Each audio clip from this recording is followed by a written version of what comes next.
Je suis Michel Desmézières, je suis docteur en médecine, installé aux urgences médicales de Paris depuis 1987. Je suis Martin Méallet, médecin généraliste aux urgences médicales de Paris. J'y travaille depuis fin 2016, depuis la fin de mon internat finalement, en tant que remplaçant initialement, et ensuite je suis rentré en tant qu'associé il y a un an.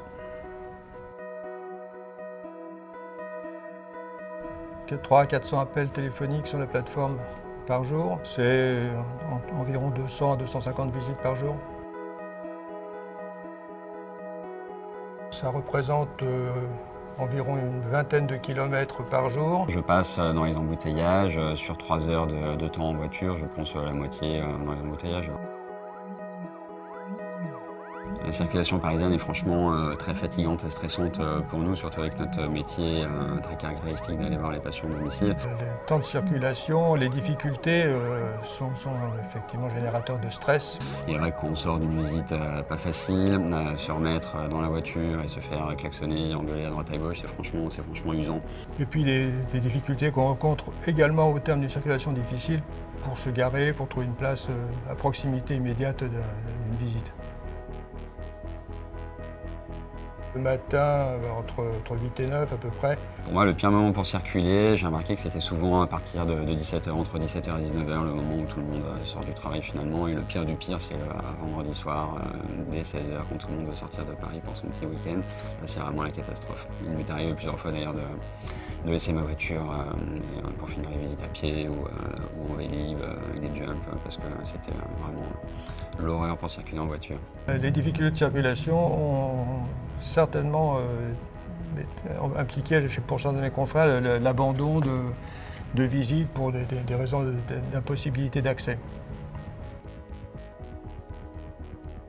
Mon record dans un embouteillage à Paris, je m'en souviens encore, c'était il n'y a pas si longtemps, c'était à l'angle de la rue Lafayette et du boulevard Magenta. J'ai passé plus d'1 heure là-bas, sans bouger, mais donc là j'ai dit à la base des UMP de m'oublier pendant au moins 1 heure.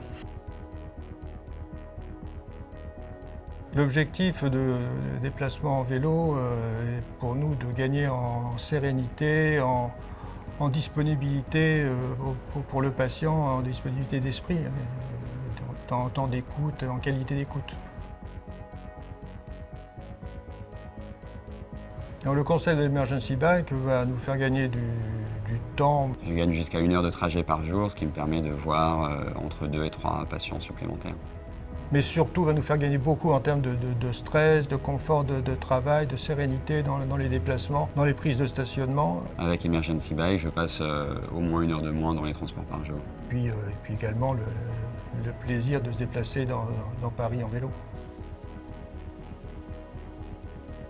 Il fallait que le vélo soit visible, c'est assez sécurisant en termes de freinage, de stabilité. Il fallait, d'un point de vue technique, qu'il soit suffisamment puissant pour effacer les aspérités de la ville. Nous avions aussi besoin que ce vélo puisse être sécurisé contre le vol, et les moyens ont été mis en place pour ça.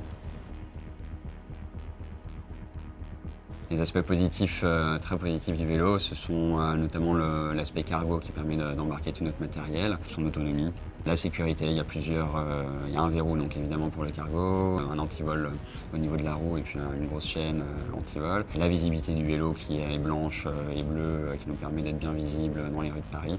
Avec Emergency Bike, je peux également me garer extrêmement facilement où je veux, ce qui me permet un gain de temps et c'est vraiment beaucoup plus pratique que la voiture. Il répond à des besoins de plus en plus présents dans la ville. C'est important pour moi d'avoir un véhicule propre dans Paris. Ça devrait être important pour tout le monde, je trouve. Je pense qu'on devrait tous tendre vers une évolution de nos moyens de transport. La voirie se développe au profit des deux roues. Emergency Bike représente l'avenir de nos moyens de transport. En tant qu'automobiliste, je suis vraiment très content d'être passé à ce moyen qui m'apporte beaucoup plus de sérénité, qui me fait gagner du temps et en confort de travail. Ce concept pourrait parfaitement s'exporter dans d'autres villes. C'est un moyen de transport parfaitement adapté au milieu urbain. En tout cas, c'est un concept très intéressant pour la France.